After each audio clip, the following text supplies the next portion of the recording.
This week, I'll show you how to use speed lights for shooting in a small space. Adorama TV presents Digital Photography One-on-One, where we answer your questions. Here's your host, Mark Wallace.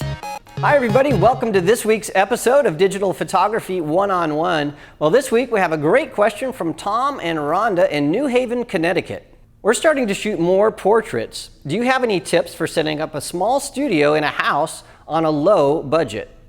Well guys, great question. Absolutely, we can show you some tips. In fact, a lot of people have a very similar question and they all have the same themes running through them. And one is that they want to be able to shoot in their house in a very small room and low budget, and also speed lights are another thing that people ask a lot about. You know, they won't want to go out and buy some nice high-end studio strobes, but want to use those speed lights that they already own. And so that's what this episode is all about, using speed lights in a small space to shoot portraits. So let's head over and get started. All right, well, before we get started, let me show you how we have everything set up. Now, I totally want to emulate what it's like to work in an actual small room, something you'd find in a house or maybe a small garage. And so what we did was we built a 12-foot square room. So that's 12 feet wide, 12 feet long, and I put this Les Nessman little piece of tape right here so we know where the imaginary wall would be. And so we're going to keep everything inside this 12-foot square. So we're really actually working in a very small environment. And even we built this really not up to code ceiling here. And so what that allows us to do is to bounce light around. And so we can emulate what it's like to have an actual ceiling in a really small room. So next up, let's take a look at the equipment that we're going to be using. All right, well, I have a bunch of different cameras and flashes here on this table, and what I'm doing is I want to remain true to the spirit of this video, which is we want everything to be realistic for most consumers to use, non-professionals, maybe weekend shooters, people that are trying to shoot maybe senior portraits and things like that. So we're not using really expensive equipment. In fact, we're going to be using a Canon and a Nikon. This is a Canon Rebel. This is the T3i, and this is the kit. So it's the camera and the kit lens, 18 to 55 lens that comes with a lot of the kits. And then we also have, this is the Nikon D7000, also with the kit lens. So this is the 18 to 55 that comes with a lot of the Nikon kits. And then what we have are, we're going to be using a Nikon SB900 when we're shooting with the Nikon, and we're going to be using the Canon 580EX2 when we're shooting with the Canon. So these are top-of-the-line speed lights, so they're a little bit expensive, but I still think they fit within the spirit of what we're trying to show here. And then the other thing that I have here, this is a Nikon wireless speed light commander. This is the SU800, and this is going to allow us to shoot with our flash off the camera, and we'll be doing that with the Nikon. We also have a wireless commander for the Canon, but I didn't bring it with me today, so we're going to be doing all that stuff with the Nikon. Then we also have a lot of light modifiers. So this is a Gary Fong collapsible light dome. I'll show you how that works. We have this right here. This is a Foto. This is like a snoot, I think is what it's called, and it's going to help us shape the light, and I'll be showing you some tricks with that. And then also we have something that's very common. This is an umbrella adapter, and it allows us to put this on a stand and then our flash on top of that, and then it allows us to use an umbrella on that stand, so we can actually shoot with an umbrella with the speed light. So we can take an umbrella like this guy here, and then we can mount it to a stand like this and put our flash on there. So I'll be showing you some tricks with that as well. And that's our basic equipment, and so we'll be basically using an off-camera flash and a camera that you can get for a very reasonable price. So also helping me out today is our model. Her name is Julie, so come on out, Julie. And so Julie's going to be helping us, and we'll be taking some portraits of her. So are you ready to get going? Yeah. All right, well, let's get going. All right, well, let's get started by using a flash that's mounted right on our camera. And what I've done here is my settings are pretty simple. I have my camera set to aperture priority mode, which is AV for Canon cameras and A for Nikon and other brands. And then what I've done is I've set my aperture value to 5.6, and then my flash, I just have it on full auto mode or full TTL mode, ETTL mode. And so let's take a picture really quickly and I'll show you the results of this. So if you can go right back very close to that wall there. Now watch what happens. There's an issue that we're going to face here, so look right at me. I'm going to shake the camera just a little bit. And when we do this, you can see that this picture has an issue. And that issue is that the shutter speed in aperture priority mode is slowing way down to around 1/10 of a second. And so if I have any movement in the camera, it shows up as blur, just like that picture shows us.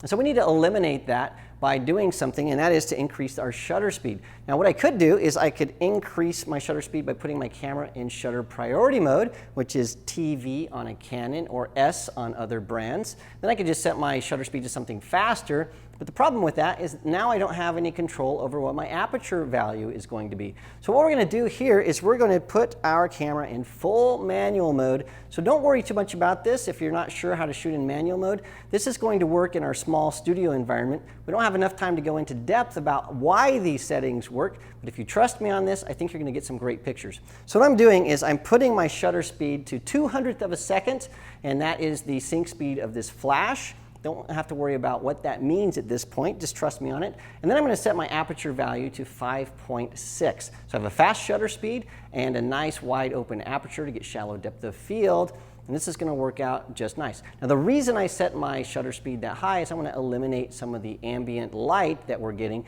and only get the light from my flash. So let's take that picture again and see what happens. So Julie, look right at me. Beautiful. Love it. Okay, now that looks pretty good. Now the cool thing about an on-camera flash is that you can put your camera in manual mode and you can set your shutter speed and your aperture value to certain settings. Now normally you'd have to make sure those matched whatever the ambient light is, but we're not using ambient light, we're using light from a flash. And so the flash is going to adjust its power output to match the settings on your camera. Now this won't work all the time, but in a really small space like this, it works great almost every single time, and so you can get away with it, and it really will help you out.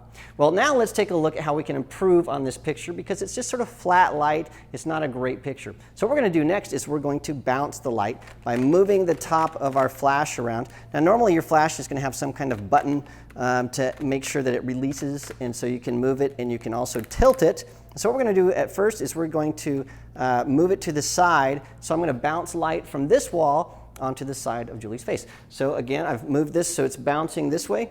So look right at me, Julie. Beautiful. I'm going to take one more shot by backing up a little bit. Great. Now when we look at these shots, you can see that the contrast went way up. We have a lot of light coming into one side of Julie's face and not on the other side because we're bouncing the light. And that really helps us get more contrast, a little bit moodier image. And the other thing I can do is bounce the light from the ceiling. So let me do that really fast. I'm just putting this up. There's a white ceiling here. So Julie, look right at me. Awesome.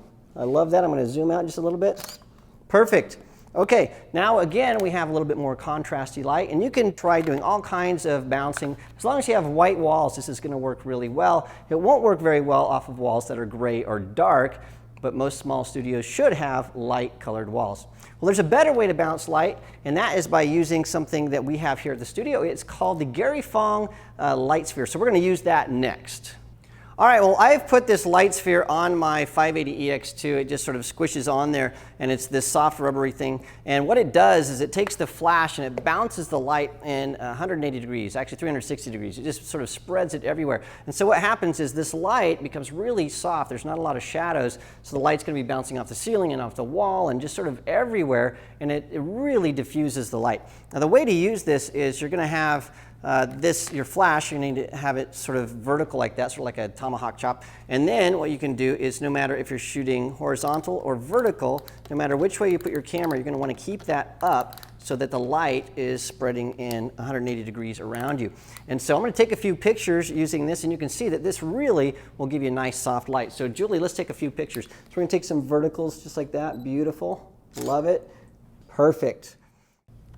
All right, well, the next thing we're going to do is we're going to get our flash off of our camera and onto a stand. So I use this umbrella adapter that I showed you earlier, and we have our speed light. This is an SB900 on the stand. I've already mounted that. So I'm going to turn that on, and I'm going to put it on remote, and so that way I can control it from my camera using my remote commander. So again, this is the SU800, and it uses infrared to transmit and make sure that that fires. So when I take a picture, the flash that's not on my camera is going to fire. Now there's all sorts of options for doing this. You can use a remote commander like this. My favorite is actually using Pocket Wizards, and so there's the Mini and Flex both for Canon and Nikon. We're not using those today because, again, we want to try to keep the budget really low, and so we're going to use this instead, which is the nice infrared trigger. Now, one of the problems you might have in this if you go outside or shoot on location is direct sunlight can affect these. And so radio triggers are considered to be a little bit better than this, but we're not going to be using those today, just to keep the budget lower and to make it as realistic as possible. All right, so I have this on my stand. Now the other thing I need to do is mount the umbrella. Now the umbrella, what you'll notice is there's this little tiny hole here, and it's actually at an angle. You want to make sure that you mount this in the right way so that the angle is pointing up, so that when you mount the umbrella is going to be hit right in the middle from the flash. If you mount it the other way, the umbrella is going to be down like that. And so if you find that your umbrella is going down, then your flash is on the wrong side. You need to turn it around and start over. So we're going to put this through here. There's a little screw that holds that in there. And now I have a flash and an umbrella, and this is going to allow me to get really nice soft light. I'm not going to move this all over the place to get higher contrast or soft light, and we can use this to get some really nice beauty shots, and so we're going to do that now. So right here is Julie, so she's right where she was before. I'm going to move this back here. I'm going to move this up. I'm going to raise this up just a little bit. There we go. This is just going to give us nice soft light, a nice portrait light. And so again, I have my Nikon. This is the D7000. Again, I have it in manual mode. I have it set to a shutter speed of 200 and an aperture value of 5.6. I have increased the ISO. This is now at ISO 400 because when I'm shooting into an umbrella, we don't get quite as much light, so I need to allow the camera to sort of soak in some of that. So I have that all set up. All right, and then the commander is just all set to normal full auto TTL mode with no exposure compensation at all, and we can start shooting. So if you look right at me there, Julie, great. I'm going to zoom in here. Perfect. Let's take another shot. Awesome. All right, well, next up, we're going to do some more dramatic lighting. So we're really going to try to get some vignettes and restrict the light so we can maybe convert these to black and white and get some really interesting shots. And so what we're using is this Foto speed snoot. And what it happens is you have this little band of elastic that goes right on your, actually Velcro, sorry, it goes on your flash, and it just sort of Velcros right on there. And then you can take this guy, and it will just stick right on there, and you can really restrict the light. So I'm going to swivel this around so I can see what I'm doing. And this will allow us to really constrict how the light is falling. And so we're going to get just sort of a really narrow shaft of light that we can direct right at Julie. And so what we're going to do here is I'm going to point this right at her face and maybe get some vertical shots. And you'll see that we have this really nice vignette and the sides just sort of going to dark. So again, I'm going to have my flash totally on ETTL mode. And I'm using my remote commander. So I'm going to turn this so it's facing Julie, just like that. All right, let's see how that works. So Julie, look right at me. And then we're going to take our first shot. Now the settings on my camera are exactly the same. All right, I'm going to take a shot. And yeah, I really like how that looks. We have that really nice, strong vignette. I love that. Good, good, good. Back up just a little bit. I'm at the very edge of the wall, but you can see this works. I'm shooting with my 55. Cool. These are some really nice shots, and it's all made possible by our speed snoot. Now the thing that we're going to do next is we're going to take the speed snoot and the umbrella, and we're going to combine those two things, and so we're going to do a 2-light setup in our tiny little studio. All right, well, we're going to take this umbrella and we're going to take that snoot and we're going to put them together to create a couple of different looks here. And so what I've done is I'm again using my remote commander. Now the nice thing about using an off-camera flash when you have a couple of them, you can set them to different zones, and that's what I've done. And so I have this one on zone B and the guy on the snoot back there in zone A. So I can adjust the power output just a little bit. Now the guy in the back, it was a little bit too bright, and so I dialed that down to 1/32 of full power. So I put it in manual mode on my remote commander, and I just dialed it down so I wouldn't have too much light. Now again, if you don't know how to do that, don't worry. You can learn that in the future. Maybe we'll make a future episode about it. But it's very simple. Just read your user manual, and it'll show you how to do all that stuff. So let me first take a couple pictures of this setup. What we have is we have this light back here, and it's actually going to hit Julie's hair and give us a nice highlight, maybe a little bit on her cheek. And then this other light on this side is going to give us a nice soft fill. So let's start there. So Julie, look right at me. Good. And you can see that we've got that highlight just like we wanted it. But I want a different look. I want to silhouette this background here, actually add a little punch. So I'm going to point the light at the background, not at Julie, and that's going to give me this nice glow around her head. So again, look right at me. Perfect. Good. And you can see that now the light isn't on her hair, it's on the background, but it gives us this nice glow that also helps to separate her hair from the actual back wall. So there you have it, 5 different lighting setups that you can use in a very small home studio, all of them very affordable. We have the on-camera flash where we bounce light around to get some different lighting styles. We also had the Gary Fong on our flash to get some really nice soft light. We had the umbrella that also gave us some nice soft beauty light. We had the snoot, and then finally we had the snoot and the umbrella combined to give us some other options as well. Well, thanks for the question. It was an awesome question, and I hope those tips helped you out. Now, there are a lot of things that you could be asking about what is sync speed and how to use those speed lights and how to use umbrellas and lighting styles and all that kind of stuff. Well, most of that stuff we've already covered in Digital Photography 101 in previous videos. We have a bunch of them. So to see all those videos, make sure you visit the Adorama Learning Center, or if you're watching on YouTube, we have linked a lot of those right beneath me here in the description so that you can go back to those videos and look at those, because we've done a lot. And make sure you also subscribe to our YouTube channel so you don't miss a single episode of Digital Photography 101. And if you're like Tom and Rhonda and you have a question about photography or photography gear, you can send those questions to me at askmark@adorama.com. This episode is brought to you by Adorama TV. Visit the Adorama Learning Center where you'll find photography tips and techniques, links to the gear used in this episode, and related videos. For all the latest photography, video, and computer gear, visit Adorama.com. And the next time you're in New York City, visit our store located on 18th Street between 5th and 6th Avenue. Before we start, Digital Photography 101 is written and produced by Snap Factory.